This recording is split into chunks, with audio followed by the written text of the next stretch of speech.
ಕೊಡಬೇಕು ಅನ್ಸಿರ್ಬಾರ್ದು, ನನ್ನ ಜೊತೆಗೆ ಕೆಲಸ ಮಾಡೋರು ಇವ್ರು ನನಗೆ ನ್ಯಾಯ ಕೊಡಿಸ್ತಾರ ಅಥವಾ ಇಲ್ಲ ಅನ್ನೋಂಥ ಡೌಟ್ ಆಗಬಾರ್ದು ಅಂತ.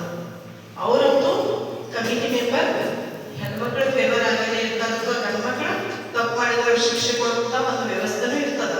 ಬಟ್ ಆದರೂ ಕೂಡ ಏನೈತಿ ರಿಸಲ್ಟ್ ಆಯಿತು, ಅವರಿಗೆ ರೀತಿ ಒಂದು ಸೊಲ್ಯೂಷನ್ ಆಯಿತು, ಬಯಾಸ್ ಆಗಿ ಆಗಬಾರ್ದನ್ನೋಗೋಸ್ಕರ ಎಕ್ಸ್ಟರ್ನಲ್ ಮೆಂಬರ್ ಆಗಿ ಕಮಿಟಿಯಲ್ಲಿ ಸೇರಿಸ್ಕೊಂಡಿರ್ತಾರ.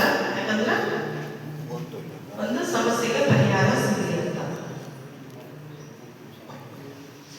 ಈ ಕಾಯ್ದೆ ಯಾರಿಗೆ ಅನ್ವಯಿಸ್ತದಂತ ಈಗಾಗಲೇ ಫಸ್ಟಿಗೆ ಮಾತಾಡಿದ್ದೀನಿ. ನಾ ಈ ಪಾಯಿಂಟ್ ಕೆಲಸ ಮಾಡುವಂತ ಪ್ರತಿಯೊಂದು ಜಾಗದಲ್ಲಿ ಎಲ್ಲೆಲ್ಲ ಫಿಮೇಲ್ ಎಂಪ್ಲಾಯ್ ವರ್ಕ್ ಮಾಡಕ್ ಹೋಗಾಗ ಅವ್ರಿಗೆ ಇಷ್ಟ ಇಲ್ಲ ಅನ್ವಯಿಸ್ತದೆ. ಗಂಡು ಮಕ್ಕಳು ಈ ಕಾಯ್ದೆ ಇಲ್ಲ, ಕ್ಲಿಯರ್ ಇದೆ.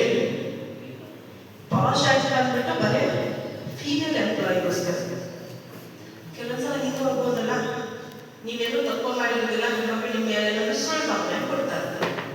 ಆಕಾರದ ಇಲ್ಲ ಸಹಜ ಆಕಾದ ನೀವೇನು ತಪ್ಪು ಮಾಡಿರೋದಿಲ್ಲ, ಬಟ್ ಆದ್ರೂ ಕೂಡ ನಿಮ್ಮ ಮೇಲೆ ಕಂಪ್ಲೇಂಟ್ ಬಂದಿರ್ತದೆ. ಆ ವ್ಯಕ್ತಿ ನನಗೆ ಹಾಡಂದ ಅಥವಾ ಸಿಟಿ ಬಡ್ದ ಅಥವಾ ನನ್ನ ಕೆಟ್ಟ ದೃಷ್ಟಿಯಿಂದ ನೋಡಕಂತನು, ಈ ರೀತಿಯಾಗಿ ನಿಮ್ಮ ಮೇಲೆ ಕೂಡ ನೀವು ಮಾಡದೇ ಇದ್ರು ಕೂಡ ಕೆಲವು ತಪ್ಪ ಬರೆಸ್ತಾರೆ.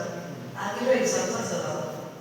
ಸೊ ಆ ರೀತಿ ಏನಾದ್ರು ನಿಮ್ಮ ಜೊತೆ ಕೂಡ ನೀವು ಮಾಡದೇ ಇರೋ ತಪ್ಪಿಗೆ ನಿಮ್ಗೆ ಶಿಕ್ಷೆ ಆಗತ್ತದ ಅಥವಾ ಆಗೋ ರೀತಿ ನಿಮ್ಮ ಕೆಲಸದಿಂದ ತೆಗೆದುಹಾಕುವಂಥ ಸನ್ನಿವೇಶ ಬರತ್ತದ ಅಂದ್ರೆ ನೀವು ಕೂಡ ನನ್ನ ಹತ್ರ ಬಂದು ಮಾತಾಡ್ಬೋದು.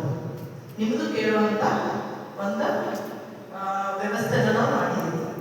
ಬರೀ ಹೆಣ್ಮಕ್ಳಿಗೆ ಕಾನೂನು ಇದ್ರು ಕೂಡ ನೀವು ತಪ್ಪು ಮಾಡಿದ್ರೆ ಶಿಕ್ಷೆ ಆಗತ್ತದ ಅಂದ್ರೆ ಅದಕ್ಕೆ ನಾವು ನಿಮ್ಗೆ ಸಪೋರ್ಟ್ ಮಾಡಿ ಯಾವುದು ಸರಿಯದ ಅಥವಾ ಯಾವುದು ತಪ್ಪದ ಅನ್ನೋಂಥದ್ದು ಒಂದು ಎವಿಡೆನ್ಸ್ ಬೇಸ್ ಇಟ್ಕೊಂಡು ನಿಮ್ಗೆ ನಾವು ಸಪೋರ್ಟ್ ಮಾಡ್ಬೋದು ಅಂತ. ಅದ್ರ ಜೊತೆಗೆ ಈಗ ಕೆಲವೊಂದ್ಸಲ ಲಾಸ್ಟ್ ಪಾಯಿಂಟ್ ಫ್ಲರ್ಟಿಂಗ್ ಅಂತ ಕೇಳಿದ್ರೆ ಫ್ಲರ್ಟ್ ಮಾಡ್ತಾರಂತ, ಮಜಾಕ್ ಮಾಡೋದು, ಚುಡಾಯಿಸೋದು ಮಾಡ್ತಾರಲ್ಲ, ಅದು ಸರಿನಾ ಅಥವಾ ತಪ್ಪ ಅನಿಸ್ತದ? ನಿಮ್ಮ ಆಫೀಸ್ದಾಗಾಯ್ತು, ಕೆಲಸ ಮಾಡೋ ಜಾಗದಾಗಾಯ್ತು, ನಿಮ್ಮ ದೋಸ್ತರಾಯ್ತು ಕೇಳ್ತೇವೆ, ಮಜಾಕ್ ಮಾಡಿ ಏನೇನು ಅಂತಿರ್ತಾರೋ, ಫ್ರೆಂಡ್ ಕ್ಲೋಸ್ ಆಗಿರೋದ್ರಿಂದ ಸರಿನಾ ಅಥವಾ ತಪ್ಪ? ನಿಮ್ಮ ದೋಸ್ತರೇನಾದ್ರು ಬಹಳ ಡೀಪ್ ಆಗಿ ಪರ್ಸನಲ್ ಮ್ಯಾಟರ್ ತಗೊಂಡು ಮಜಾಕ್ ಮಾಡ್ತಿರ್ತಾರೋ, ಅದು ಸರಿನಾ ತಪ್ಪ? ತಪ್ಪು. ಫ್ಲರ್ಟಿಂಗ್ ಪಾಶ್ ಶಾಸ್ತ್ರ ಪ್ರಕಾರ ಫ್ಲರ್ಟಿಂಗ್ ಕೂಡ ತಪ್ಪಂತ ಕನ್ಸಿಡರ್ ಮಾಡ್ತಾರೆ. ಕ್ಲಿಯರ್